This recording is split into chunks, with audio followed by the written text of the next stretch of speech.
My dad denied me housing help, then gave my cousin a $50,000 apartment for her wedding. After 5 years of no contact, he's suddenly reaching out to reconnect because I'm getting married. My name is Sophia, and my childhood was a gilded cage, filled with the kind of luxury most people only dream of. Our home was a picture-perfect estate, with sprawling rooms, a meticulously manicured lawn, and a swimming pool that served as the centerpiece for countless summer parties. All of this was thanks to my father's business success, a fact he never allowed us to forget. "Sophia, honey, remember that everything we have comes from hard work," he would declare, his voice a familiar blend of pride and authority. I would nod dutifully, though at that age, the value of money was a distant concept. My mind was far more occupied with my cousin Chloe. She was my constant companion, my closest friend, and a year my junior. The daughter of my father's younger brother, Uncle Mark, Chloe's family lived a much different life. Our two households were inseparable, a fact my mother would gently explain whenever I noticed my father discreetly offering financial support. "Your uncle's family needs our help, and family takes care of family," she'd say, her quiet diplomacy smoothing over the awkward moments when Uncle Mark would accept another of Dad's checks. Chloe and I shared everything: clothes, secrets, and a shared vision for our future. We'd spend hours in my room, planning a life where we'd remain side by side. "We'll go to college together," Chloe would say, staring up at the ceiling from my bed. "And then we'll live in apartments next to each other, and our kids will be best friends, too." When our high school graduation day arrived, my father, in his typical fashion, announced that he would pay for both of our college tuitions. At our joint graduation party, he put a proud arm around each of us and announced, "Both my girls deserve the best education possible." I watched as Chloe's eyes filled with tears of profound gratitude. I, on the other hand, just smiled and accepted it as a given. In hindsight, I should have paid closer attention to the subtle differences in our reactions, but I was simply happy to have my cousin's sister by my side. As we packed our bags for college, we were two peas in a pod, ready to take on the world. We had no way of knowing that a single wedding gift would eventually tear our perfect family apart. "This is going to be amazing," Chloe squealed as we decorated our dorm rooms, conveniently located across the hall from one another. "Nothing can ever come between us, right, Sophia?" "Nothing," I promised, meaning it with all my heart. We were so naive.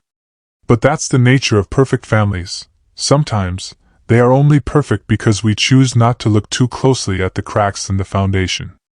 College was a whirlwind. Before I knew it, I was walking across the stage to receive my diploma, my family cheering from the audience. I felt invincible, and with my degree, I quickly landed a job at a reputable marketing firm. My life was finally falling into place, or so I thought. "Dad, I've been looking at apartments," I mentioned one evening at dinner. "The rental market is a little crazy, but I've been saving up for a down payment." "And a down payment, Sophia?" he interrupted, setting his fork down. "You're an independent woman now with a good job. Your mother and I gave you a great education, but now it's time for you to earn your own living." My mother sat beside him, nodding in silent agreement. The words hit me like a slap across the face. And so, I found myself in a cramped one-bedroom apartment, watching my savings grow at a glacial pace while half my salary went to rent. I was determined to prove I could stand on my own 2 feet. A year later, Chloe graduated. We celebrated at her favorite restaurant, and it was there that she revealed her big news. "Jake proposed," she cried, flashing a brilliant diamond ring. "We're getting married in 4 months." The following months were a blur of wedding preparations. I immersed myself in my maid of honor duties, genuinely happy for her despite my own struggles. The wedding day was beautiful. As Chloe and Jake danced, glowing with happiness, my father stood to make a speech. "Chloe," he began, his voice thick with emotion, "you've been like a daughter to me all these years. Watching you grow alongside Sophia has been one of life's greatest joys." I smiled, sipping my champagne. It was a standard wedding speech, or so I thought. "That's why," he continued, pulling an envelope from his pocket. I want to give you something special to start your new life together.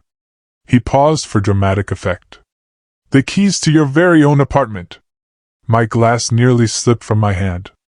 The room erupted in gasps and applause. Uncle Mark and Aunt Sarah were openly weeping with joy, and Chloe rushed to hug my father, sobbing her thanks into his shoulder. You deserve this, he said loudly enough for everyone to hear. I love you like my own daughter.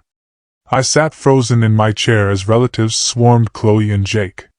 The same man who had told me to earn my own living had just gifted an apartment to my cousin. I gripped my champagne glass, forcing a smile to my face. This was Chloe's day, and I wouldn't make a scene. 3 days later, I showed up at my parents' house. My hands were shaking as I rang the doorbell, but my voice was steady when my father answered. We need to talk, I said, walking past him into the familiar living room. What's on your mind, Sophia? He asked, settling into his armchair, looking completely at ease. You're going to pretend you don't know? I replied, too agitated to sit. You told me to stand on my own 2 feet, but you just handed Chloe an apartment like it was nothing. Explain that. He sighed, as if I were being completely unreasonable. It's different with Chloe. She doesn't have the same opportunities you do. Different how? We went to the same college, got the same education, which you paid for, by the way. Her family is not as well off as ours, Sophia. Your uncle can't afford to help them get started. At today's prices, they'd never be able to save enough for their own place. I let out a sharp, incredulous laugh. And I can? Half the country rents, Dad. They could do what I'm doing. You're being mercantile, he snapped, his facade of calm finally cracking. This isn't about you, it's my money, and I decide how to spend it. I help your uncle's family because they need it. Mercantile? This isn't about money, it's about fairness, I shouted. How do you think it feels to watch you treat your niece better than your own daughter? That's enough. My mother burst into the room. How dare you question your father's decisions? You have no right to tell him how to spend his money. So you're okay with this? I challenged her. Your husband gives another woman's daughter an apartment while telling his own to struggle? Don't you take that tone with me, young lady. Mom's face was flushed with anger. Your father has provided everything for you, and this is how you repay him? With jealousy and demands? Jealousy? I was practically yelling. This isn't about jealousy. It's about respect. It's about treating your own child with the same consideration you show to others. Get out. My father's voice was cold. Until you can appreciate everything we've done for you and apologize for this behavior, get out of my house. Gladly, I said, grabbing my purse. And don't worry about doing anything else for me. I wouldn't want your charity. Tears of anger burned in my eyes as I drove away. It had never been about the money. It was about the double standard. 5 years changed everything. I built my career, rising to a senior account manager at my marketing firm. I saved money diligently, though the idea of a down payment still felt like a distant dream. Most importantly, I found Michael. He walked into my life during a client meeting, and we clicked instantly. The moment he proposed, on a random Tuesday evening while we were cooking dinner, I knew I had finally found someone who truly put me first. Wedding planning began immediately. Our date was set for early summer, and I threw myself into it with the same determination I brought to everything else. The venue was booked, the dress was chosen, and then came the hardest part, the guest list. The names on the page blurred together, but it wasn't hard to decide who wouldn't be on it. I hadn't spoken to my parents or Chloe in 5 years. The last message I received from Chloe was a nasty Facebook post a week after our confrontation. You're just jealous because I have a husband and an apartment while you have neither. She had written. Maybe if you weren't so entitled you'd have both by now. I blocked her after that. It was easier. But word travels fast, even in broken families. I was debating between roses and peonies for our floral arrangements when my phone rang. My father's name flashed on the screen, the first time in 5 years. My heart leapt into my throat. Sophia. His voice sounded older, more tired. I hear congratulations are in order. Who told you? I asked, my voice steadier than I felt. Does it matter? Why didn't you invite me to your wedding? The hurt was evident in his voice. I'm your father. I should be the one walking you down the aisle. A bitter laugh escaped me. Really? You want to play the father card now? I cut him off, all the pent-up emotions of 5 years rushing to the surface. Actually, I'm curious. Will you be giving me an apartment as a wedding gift? You know, like you did for Chloe? The silence stretched on for so long I thought he had hung up. Finally, he cleared his throat. Look, sweetheart, business hasn't been great lately. I can give you $5,000 for the wedding. That's a generous gift, and you should be grateful. $5,000. After giving Chloe an entire apartment, I felt that old, familiar burn of indignation rising in my throat. Some things, it seemed, never changed. Thanks for your generosity, Dad, I said, my voice dripping with sarcasm. But keep your money. I don't need it. The line went dead. The next morning, I saw a notification. Robert Anderson has shared a post. My father rarely used social media, so seeing his name alone made my stomach clench. When I opened it, my hands began to tremble. I never thought I'd have to write something like this about my own daughter. The post began. He claimed I was demanding an apartment as a wedding gift and blackmailing him by threatening not to invite him.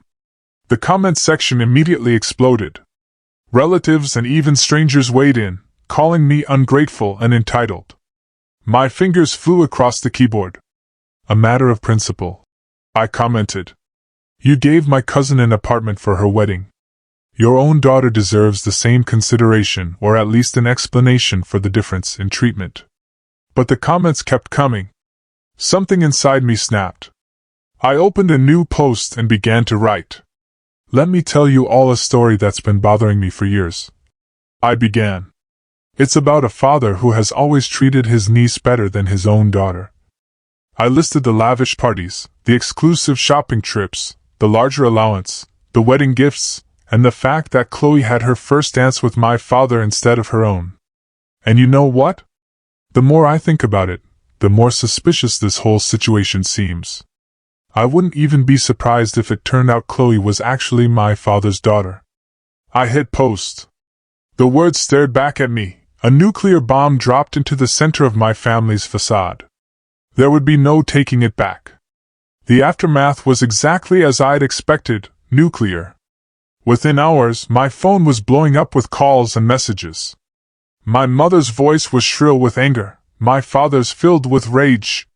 You're dead to me, he spat before hanging up.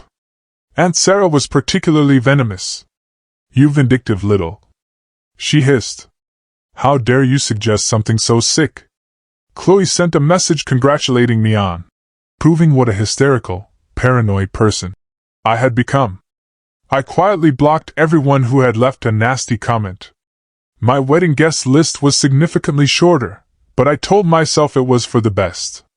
Only Uncle Mark remained silent, a strange comfort in the chaos. The next 2 months were a blur of wedding preparations. Michael was my rock, never once questioning my decision. Then, one rainy evening, there was a knock at my door. Uncle Mark stood there, looking utterly exhausted. Can I come in? He asked quietly. We need to talk. I'd never seen my uncle so broken. He sat on my couch, his hands clasped together, his knuckles white. Your post, he began. About your father's treatment of Chloe. It made me start thinking. Really thinking. He told me about the early years of his marriage, how my father was always around, driving Sarah home, bringing her gifts.